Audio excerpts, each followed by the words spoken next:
Hi, my name is Daniel Heckathorn. I teach part-time safety classes in Portland, Maine. I also work in the commercial construction industry. Today I'm going to tell you how to properly wear a safety harness. So let's just talk a little bit about when is fall protection required. As part of our fall protection, working in the construction industry, we have to wear it all the time. What OSHA says, the Occupational Safety and Health Administration says about fall protection is anytime you're subjected to a fall of 6 feet or more above a lower surface, then you should have some type of fall protection.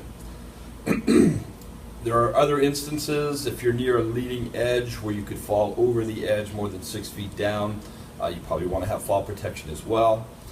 Sometimes you're up on a ladder or on a scaffolding and you might be within 6 feet or so of a window where you could fall out. That would be another instance you want to have fall protection. And if you're working above dangerous equipment, you don't even have to have a fall hazard of 6 feet or more if you're working above dangerous equipment that can cause injury or death if you could fall into it. So that would be another instance that you would definitely want to wear some fall protection. Before we even get into putting our safety harness on, one of the things we have to do is a very important thing. We have to inspect our safety harness. That has to be done by the user each time before they use the safety harness. So it's our job to safely inspect our safety harness. And the way we do that, we take a look at the safety harness. Basically, a safety harness is nothing more than a bunch of nylon straps or synthetic material, usually 1.5 inches in width, sewn together in a fashion with some connectors, hardware connectors, our D-rings we call them, basically in a configuration that we can use for our body to support our body in a fall. This one is made by Miller. Nice green one. It's pretty new, so it's in pretty good shape. When we inspect the body harness, what we want to do is take these straps and we want to run them through our hands, or you can make a loop like this. It just helps expose the material more so you can see cuts or abrasions in it a little easier. And you just kind of want to run it through and inspect it all. You want to look at both sides of the straps. Make sure there's no cuts, abrasions, frayed material. Look for foreign objects on the material itself that could cause decay or deterioration. Just want to check it over really carefully. We want to look at our connectors, our metal connectors, make sure these type square connectors, make sure that they're straight and nothing is bent. Just want to look at the whole unit itself, run the straps through your hands, make sure everything's in good order, make sure your buckles are in good order, everything's working. These things should turn on your buckles so your straps slide through there nicely. So before we get all done, everything should have to pass your inspection. Look for loose stitching, anything that's pulled apart. Okay, this one looks pretty good, in pretty good condition. It's a fairly new one. So this is going to be okay. Also, you want to look at your D-ring connectors, your metal connectors for any discoloration, sharp edges, cracks, anything like that. Discoloration could be caused from chemicals, could be caused from overheating, maybe a cutting torch or something heated it up and caused a weakness. So make sure it has no cracks, no burrs, no sharp edges, nothing that's going to cause it to fail in a fall. So this looks pretty good. There are several different types of these. Several different manufacturers make them. That is one type. This one here is made by another manufacturer, Sala. This one's a little older. You see some writing on the straps itself. Somebody wrote there for identification purposes. Same thing, you want to inspect it, making sure, run it through your hands, making sure there's no cuts, abrasions, fraying, tearing, anything that's going to cause it to fail in an accident. Check your D-rings. I see some discoloration on some of the D-rings. This one's a little older. So this probably would not pass my inspection because I see some rust and stuff on these connectors. So that's definitely not going to pass my inspection. I'm going to put this one out of service. This one here we just keep here for training purposes right now. but this would definitely not pass my inspection. It has a label on it. These labels are permanently attached. They kind of slide up, and then it has an inspection record. So once a month, they're supposed to look at it carefully, and they're supposed to be signed. This one is not, but we're supposed to inspect this unit each time before you put it on. It's your life that depends on it. That is one component of our personal fall arrest system. Personal fall arrest system basically consists of a full body harness, some type of connector, as in a lanyard. This is a bungee type lanyard, which will connect onto the back D-ring of your harness, and this will connect onto an anchorage point. That is the third part of the personal fall arrest system. Your anchorage point. Your anchorage point, whatever you attach this to, that's going to support you in a fall, has to support 5,000 pounds. So make sure whatever you're hooked to basically is going to support 5,000 pounds. Basically, think about it. If you can hook your truck to it and it'll support it, then you're probably okay. If you have any doubts, then you might want to look for something else. And this type is a bungee type, like I said, of lanyard. This is another type of lanyard. It's a little shorter. Most of the time the lanyards are 6 foot is a standard length, and they do come shorter. This is a shorter one. This has a ripstitch pack. Okay, it has extra material in here, and when it's subjected to a fall, basically it breaks open and stretches another 3'6". Okay, as it does that, it acts as a deceleration device. It helps decelerate or slow you down on your fall. So hopefully that will limit the force on your body to between 900 and 1,800 pounds. And the harness helps distribute that force more throughout your body than the old days when we just had a safety belt and all that force was put around your back.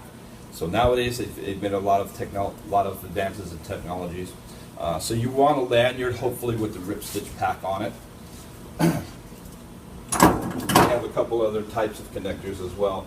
This is a self-retracting lifeline, or SRL they call it, self-retracting lifeline. It acts like a seat belt basically. When it's subjected to a fall, it should catch and stop you within 2 feet most of the time. They do make ones that are a little bit different. Most of these will stop you within 2 feet. You would free fall 2 feet, and then this would catch, and your ripstitch would break open and help slow you down. So if you're using an SRL, you want to make sure your connectors, all your hardware is good. You want to pull your line out and inspect it as well, making sure it catches correctly. Let it back in slowly. And this will have a fall indicator. Each manufacturer is a little different, but it has a fall indicator. This particular one right here, it says according to the label, if it's subject to a fall, one of these grommets will pull out and you will see red paint on this particular unit. Once your inspection is done and it passes your inspection, then we can go ahead and put the unit on. Basically this type slips over your shoulders in this fashion.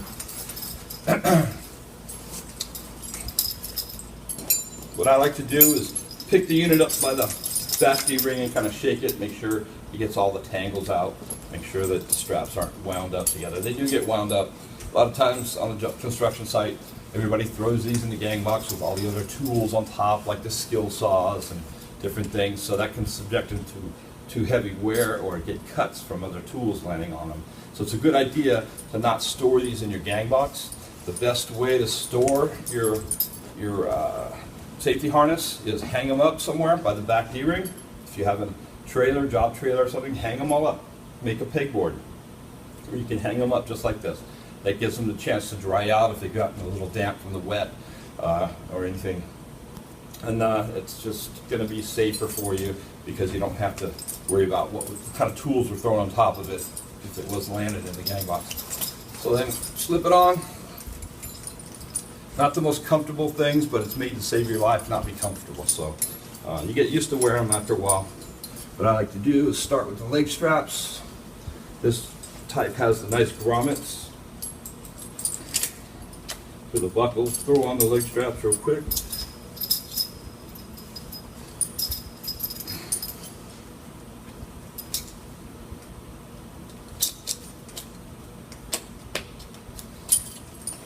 Okay, so that's fairly tight.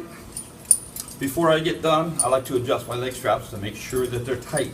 Okay, what you want with the leg straps is make sure you can fit your fingers in between your leg and the strap, but not your fist.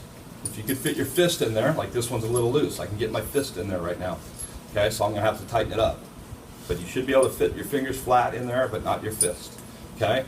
And the reason why you want it tight is because this is where it supports you. If you're subjected to a fall, you're going to be hanging in a vertical position with a lot of pressure here between your legs. If your straps are loose, hanging way down here, what's going to happen is they're going to be jerked up inside your crotch area, and it's going to cause some damage. So the tighter you have it, it's going to be better for you in a fall. This one has a belt strap. I'm going to attach that real quick. And last but not least, your chest strap. Chest strap, hooks buckle inside buckle, like such. Chest strap should be about nipple height. You don't want it too high up here because what happens in a fall, basically you're going to be hooked up by your back D-ring, and this is going to jerk everything up in this fashion. If you have your strap too high here, it's going to choke you. Okay? So you pretty much want it down around your nipples, about chest high. I want to make sure it's fairly tight so these straps don't come off your shoulders. It looks pretty good. My leg straps are a little loose, I can feel, so I'm going to tighten them up a little bit more. I'm going to tuck the end of the straps into the keepers so they're not flopping all over the place and getting caught on anything.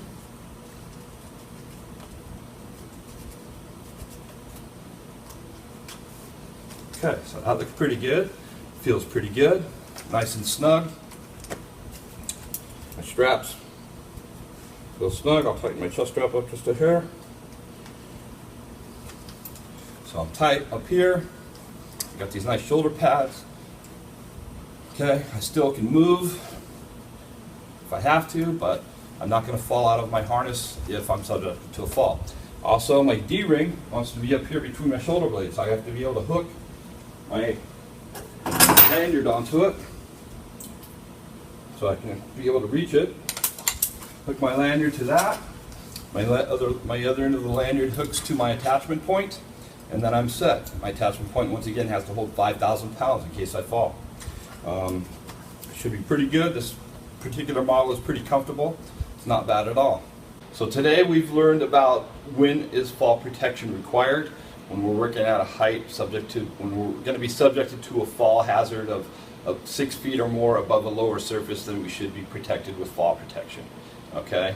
Our personal fall arrest system basically consists of 3 components: your safety harness, your attachment point, which has to hold 5,000 pounds, and your connector with the hardware, which is your lanyard, your ripstitch lanyard, usually a 6-foot type lanyard. So those 3 components make up your personal fall arrest system. And before we put on our harness, it's very important, what do we have to do? Inspection. We have to fully inspect our harness, so we've learned how to correctly inspect our harness for use. If you find anything wrong with your harness that's not to your satisfaction, then you should bring it out of service. Or if you have a competent person on your job, bring it to them and they'll put it out of service. And the last thing is we've learned how to put on and wear our harness and adjust it correctly so we're not going to get injured if we are subjected to a fall. Basically, we'll be able to hang in an upright position. It's going to help save your life. Okay? Are there any questions out there about the safety harness today? Yeah, what's the life expectancy of a safety harness? Good question. I'm glad you asked that. He asked, what is the life expectancy of a harness? Basically, ANSI, which is the American National Standards Institute, and OSHA, Occupational Safety and Health Administration, they leave that up to the manufacturers to determine the life expectancy of their product. OSHA does not put a limit on synthetic fibers, and they're all made from synthetic fibers. Basically, these 2 models here, that one was made by Miller Corporation, and I know Guardian as well. I researched Guardian and Miller basically say they recommend 5 years from the first date of usage would be the life expectancy. Now that is subject to your inspection as well. So if you inspect the harness, you pull it out of the gang box where you shouldn't really keep it, but you pull it out of the gang box and you notice that the skill saw was laying on top of it, and in your inspection you notice a cut in one of the straps, then you're going to take that out of service. Obviously, that's not going to last the 5 years. So it depends on how it's been treated as well. But if it passes your inspection and you're safe with that unit, it should last 5 years from the first date of use. Or it could last a little more if it still passes your inspection before you use it. Any other questions? Do safety harnesses have a weight limit? They do. That is a very good question. They do have a weight limit. Most models are about 310 pounds. It will have a tag on them, an inspection tag, and some information on that tag, and it should show the weight limit on the tag itself. Most are about 310 pounds. This particular one, the green one from Miller, most of the Miller harnesses are 400 pounds. You can also get a custom built one if you have somebody that is heavier than that. They can make a custom made one that will support more weight. So check the label on your harness before you put it on. We'll tell you the weight limit. Any other questions? Can you use a marker to write your name on them? Well, as you see on this particular model they did. It's not a great idea because we don't want to get anything on the straps that's going to deteriorate the material. Any other questions? I think that does it. Okay, I want to thank you all for today and work safe.